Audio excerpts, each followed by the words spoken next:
what happens if you get a product that is already failing or almost dying? Or if a product that you started from 0 to 1 is now actually declining? There is a fear loop that people get into when things go wrong. And there are tools and ways to escape this fear loop and from these situations and to create product turnaround. So, hi everyone. It's great to be here, both in Munich and also on this stage. And actually, the topic that I would like to discuss today is less sexy. It's not about AI, and it's not about prompting, and also not about pure innovation. It's actually about the other side of the mask, the other side of product management, something that you will not find on LinkedIn. Because we all love to share and to brag about our new exciting roles and also about products that we took from 0 to 1 and other achievements. But what happens if you get a product that is already failing or almost dying? Or if a product that you started from 0 to 1 is now actually declining? So I want to first ask you a question. How many of you here experienced this kind of situation? Please raise your hands. That you got a product that was less successful or something happened to a product that you own. So I see many of you. And this actually happened to me more than once. And I realized that I really want to share this with other product managers and product leaders. Because especially if you pursue a career path in product, you will for sure encounter these kind of situations.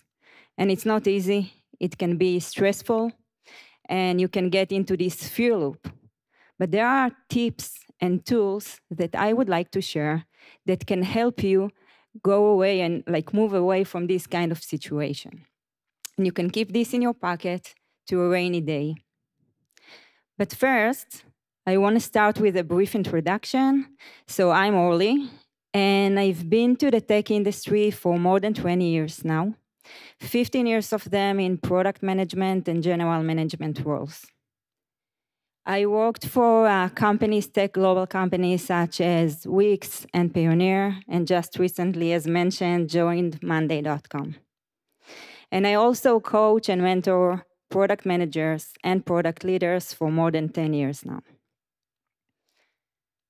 So to kick off my story, I would like to take you back to 2022.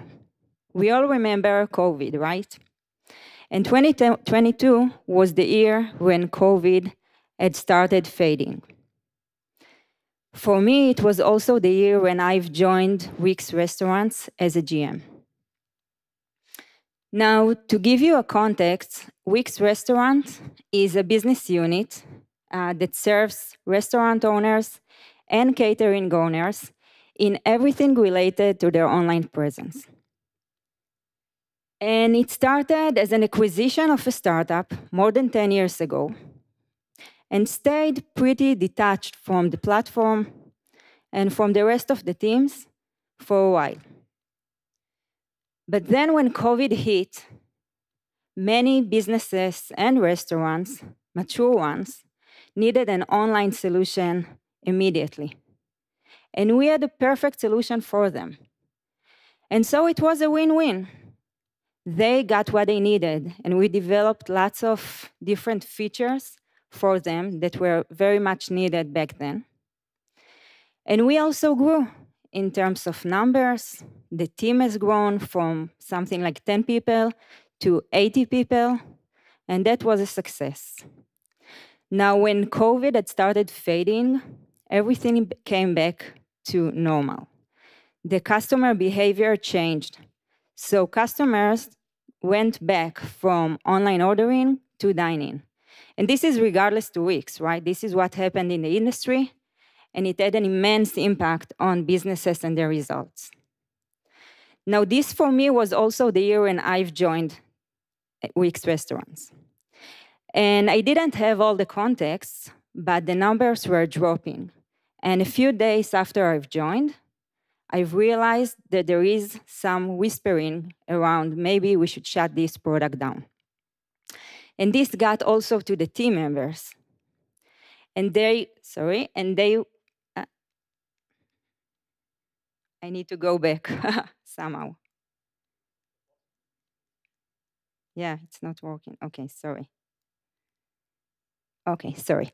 So the team was very confused and it was worried. And think about this, right? It's not easy to get into this situation and to start this role in this way. And also for the team members, they were worried about the product, but also about their career and their roles. And the thing that was most prominent was actually that we don't know what the problem is. So we took some time to research and to really understand what the problems are. And we got into these three main insights. First, there was a massive demand.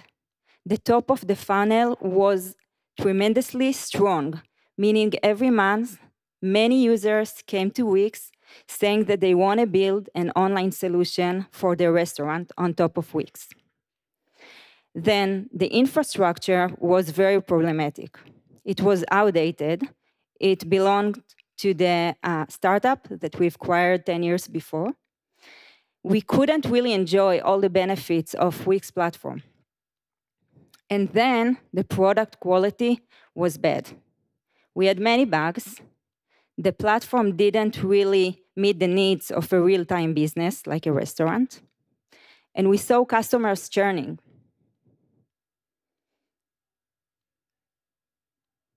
I will wait. Okay. So now we have a slide, but also we got to the understanding. We had a clear understanding of the problem, and we were very focused. The problem wasn't the market. It was not a go-to-market issue. It was actually our product foundation. And we had three options. Or we can just give up and say, let's shut this product down. It's an option. Or we can build it from scratch on top of Wix platform, which was much more advanced and up-to-date.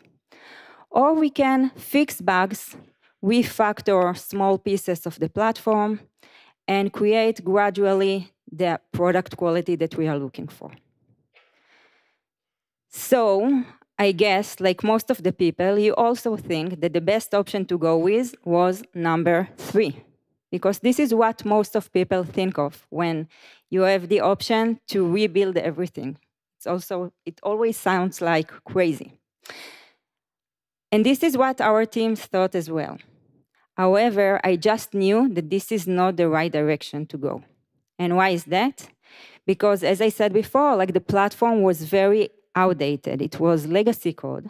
We didn't have the people from the startup, so no one really knew how to handle bugs and problems that we had in the code. We couldn't really enjoy all the benefits of Wix platform, and the competition was fierce. And also, they tried it several times before, and it failed. So I felt like we need a game changer, and we should go with number 2. However, as a leader, you cannot just decide by yourself. You have to have the team with you. So what we did was working in 3 different groups. Each group got one option and had to convince the rest of us that this is the best option to go with. What will be the plan? What will be the impact? What will be the ETA? And also risks and challenges that we might meet. And then when we gathered together after hearing all the groups, we all realized that we need to go with number 2. Now, once we were a very connected team and decided together that this is the right way to go after doing this thorough research, it was really easy to get the buy-in from the management as well. And this is actually what we did. 1 year later, and one slide later, okay. 1 year later, we succeeded. It was a success story. It's not just about recovery. We reinvented the product. we built 3 new products on top of Wix platform. And it wasn't a feature parity. It was actually what users needed from us back then. And also where we had the competitive advantage. And it wasn't only about the products. It was actually about the team. We had a strong team that was very engaged and set as an example to the rest of the company. So this is Wix story. And moving on to the next one. Okay, moving on to the next one. So 2 years later, I've joined Payoneer. For those of you who are not familiar with Payoneer, Payoneer is a fintech company, a cross-border payments company that serves SMBs globally in 190 countries, especially in emerging markets, but not only. And as such, as a fintech company, the onboarding process is critical. And not like other companies, that the onboarding process is mainly for customer acquisition, it's also kind of the front gate. It's where you have to answer all the compliance needs and requirements in the different regions. Meaning you can, of course, and want to acquire new customers and bring good customers, but you have to filter out bad actors. And this is tricky because you have the acquisition and you have compliance, and there is also a cost, operational cost, for this onboarding process. So this process was broken. Just a minute. Okay. So this process was broken. And again, lucky me, I joined as VP products, leading the core products of the company, and got several amazing products that were very successful and had huge impact and value for our users. And among them, I also got the onboarding process. And I was asked in 2 weeks to come up with a plan to fix something that was broken for a while. And there were several attempts prior to me joining, trying to fix this, including a recent one that was just shut down 2 months before I joined. What do you do in these kind of situations? First of all, breathe. And start to understand what's going on. There was lots of noise in the company. The teams were frustrated. The management kind of lost trust in the ability to make this work. And it was also a bottleneck because this is the top of the funnel, the beginning of the customer journey. And until this will not be fixed, everything that happens later is dependent on this. And this is a tricky one. So we really try to understand what happened, what are the problems, to learn about the history of the previous attempts. And to make this long story short, few months later, we made it. We have created a new journey, just the MVP version, but we've created it and launched a version that kept the high level of compliance as we used to have, but also improved the conversion and the operational cost. And again, it's not a story only about product. What is even more important is to create this strong team that knows how to work well together. In my 2 different stories, what I've noticed, but not only from my stories, also from others, when things like this happen, there is a fear loop that people get into. And it's not matter if you're a product manager, a product executive, we all get into this fear loop when things go wrong. And you will see 2 types of behaviors in these kind of cases. People might freeze.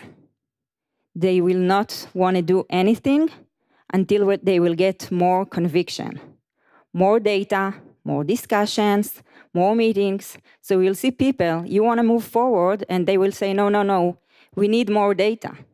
No, let's talk about this again. You know this? And the other type is people that are shooting everywhere. They don't really understand the problem. They don't understand the solution, but they will just work on quick wins to show that they are doing something. And this will make your product even worse. And why is it important? Why I'm talking about this today?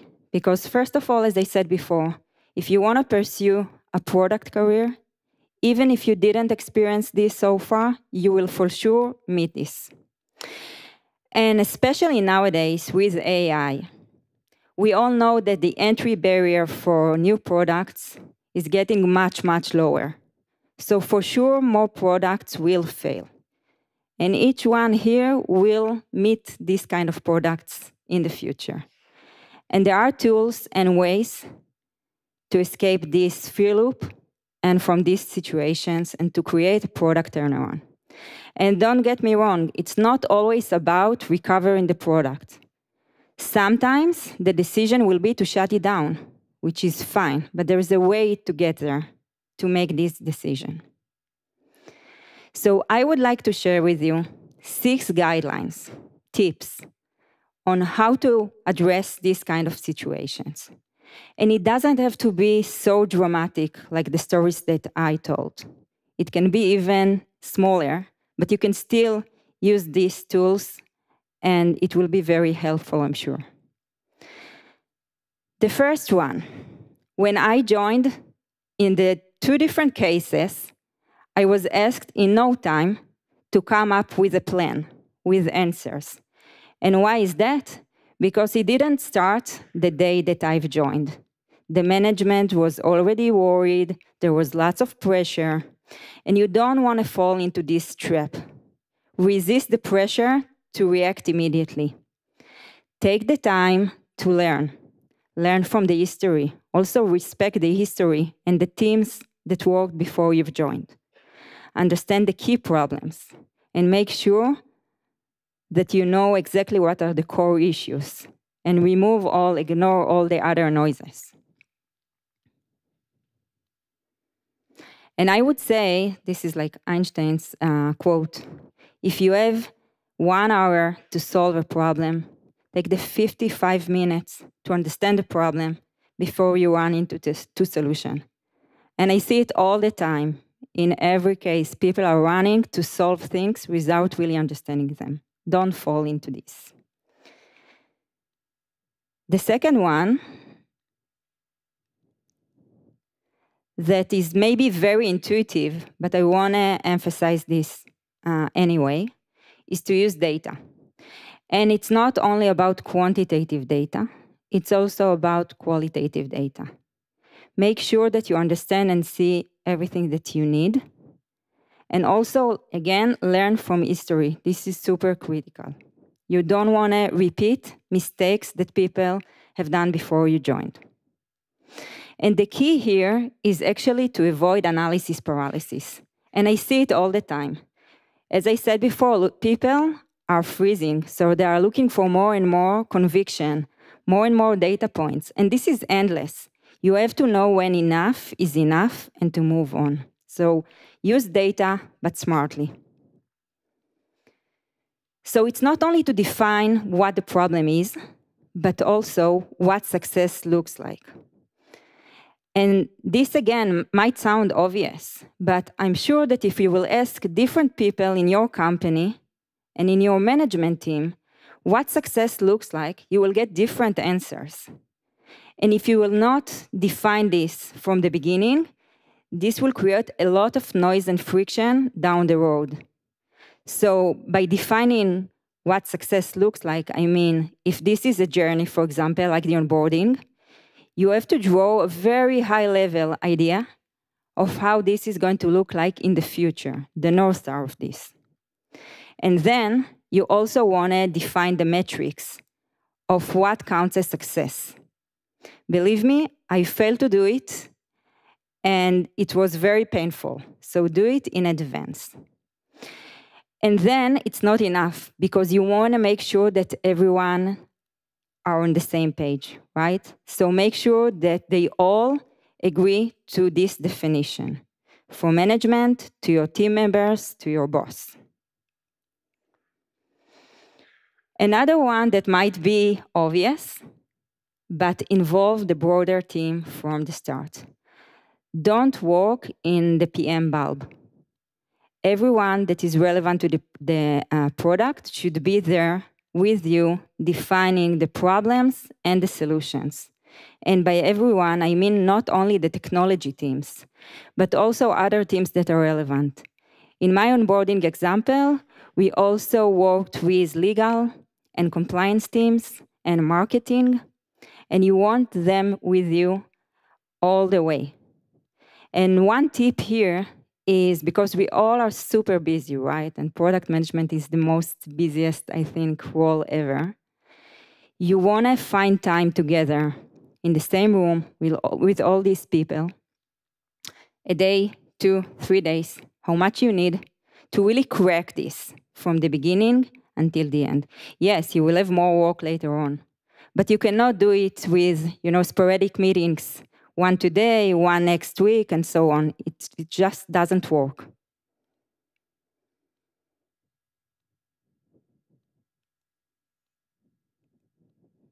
Okay, sorry. And then, and this is something that was discussed before today, yes, I said that we need to understand the problem and we need to define the North Star solution, how it's going to look like. But once you know how the North Star is going to look like, now it's the time to break it down to the smallest pieces as you can that will be valuable for the customers and start running experiments. And we all know this, but we sometimes fail to do it and try to develop the North Star rather than having small experimentations. And why is this critical? For 2 reasons. First of all, the team is super pressured and stressed, and they cannot hold this tension for a while without seeing some results. So even for the team, you have to release something to go live and to see how it works. And also for the management. The management is under a lot of pressure and tension and is losing the patience to really wait to see what will happen. So you need to release some small achievements, small wins before the big thing. And the second one, which is something that we all know, we want to move away from lab conditions and to check in reality how users really react to whatever we deliver. And last but not least, there is no such thing as over-communication. So collaboration is key, and communication is critical.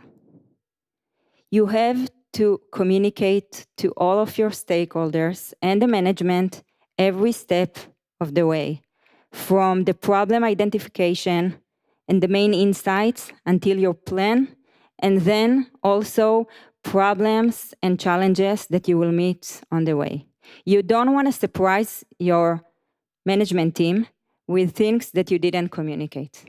So use emails, Slack, whatever channel you use. Make sure that you have the right cadence to update the status in the calendar. We all super busy, especially in these kind of cases. So we work really hard, but we just forget to communicate. And it's a shame because people don't really know what you're doing at the moment. So communicate, communicate, communicate. So in my stories, the way that it ended was success. The product came back to track, growth resumed, and we had a very, very strong teams. But as I said before, sometimes we will not create a recovery for the product, and that's fine as well. So those are like the 6 tips that I really recommend you to kind of keep in your toolbox. And it was very briefly. So if you want to dive into more details, feel free to reach out later in the break or online. And I just want to summarize with saying we are all afraid. When these kind of things happen, it's less comfortable for all of us. Never mind if you are a product manager or product leader, but it will happen to all of us. And there are a way to get out of this. Using these tools and understand that it's okay to fear, but you still have to lead this product and the teams. Thank you very much. Thank you so much, Orly. I really loved what you said in your last slide, that it's okay to feel the fear, but not to be overwhelmed by it and still act. And one thing, like when you showed the 6 takeaways, like one thing I immediately thought about when you said over communication. I have no idea where I heard this, so if someone knows the source, then please tell me. But I heard it like 2 weeks ago. Your stakeholders can be unhappy with you, but never surprised. Exactly. So, I yeah. love it. Can definitely resonate with this. So, do you have any questions for Orly? And the even better question is, where is our cube? It wandered off. Ah, it's here. Perfect. So can you throw it to the... Oh. All good. There we go. Once to the front. Take care in the front. The cube is coming. Oh, that was close. In both, like, yeah, could have gone either way. All right. Thank you very much for this presentation. It's simple, and that's why I trust that it should work, because simple solutions are more stable. I have a question about rules 4 and 6. Fourth was involve stakeholders. Did you have situations, I can imagine yes, when management said, sorry, I'm too busy, I already explained what I expect from you and how you managed situations to involve them? In this case, just a few examples, best cases. And second, very short question about 6 over communicate. More communication could create noise, more noise, and that information will be hidden and lost. How you manage this risk? I will thank you for the questions. I will connect both of them. So I think that first of all, like the fourth one was about the team that is working on the solution, on like understanding the problem and the solution. So it's usually less about the management. However, this kind of solution of situations really require to engage everyone in the company, from management to the teams that we work with. So this is really key. So it's about product management, but not only, it's about your organizational skills as well. And with that, I would say that it's critical to involve the management if they are too busy. So start with offline updates and make them, interested enough to want to meet you in person. Usually, if these are like critical products or businesses for the company, they will find the time. And if the meetings will be valuable for them and will be concrete and clear and focused, they will keep on meeting with you. Okay, yes, by offline and then have a hook. Yeah, it's like a hook to start offline updates. If they will read, okay. If not. You can use your boss or like the management people that you can really connect with to engage, to create wider meetings if needed. Thank you. Thank you so much for being with us today. So a thunderous applause for Orly, please. Thank you very much.